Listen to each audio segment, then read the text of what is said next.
بسم اللہ الرحمن الرحیم۔ اللہم صلی علی محمد النبی الامی۔ حضرت عبداللہ ابن جعفر ابن ابی طالب رضی اللہ عنہ سے روایت ہے کہ رسول اللہ صلی اللہ علیہ وسلم نے فرمایا کہ اللہ تعالیٰ مقروض کے ساتھ ہے جب تک کہ اس کا قرضہ ادا ہو، بشرطے کہ یہ قرضہ کسی برے کام کے لیے نہ لیا گیا ہو۔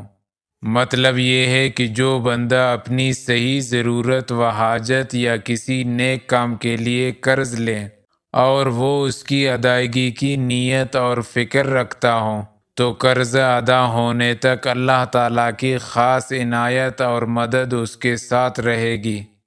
سنن ابن ماجہ کی اس روایت میں یہ بھی ذکر کیا گیا ہے کہ حدیث کے راوی حضرت عبداللہ ابن جعفر رضی اللہ عنہ اس حدیث کی بنا پر ہمیشہ مقروض رہتے تھے۔ فرماتے تھے کہ میں چاہتا ہوں کہ میرا کوئی دن اور کوئی رات ایسی نہ گزرے کہ جس میں اللہ تعالیٰ کی معیت یعنی خاص عنایت مجھے نصیب نہ ہو۔ ان کے حالات میں ذکر کیا گیا ہے کہ یہ بہت سخی تھے، اس لیے بھی ہمیشہ مقروض رہتے تھے۔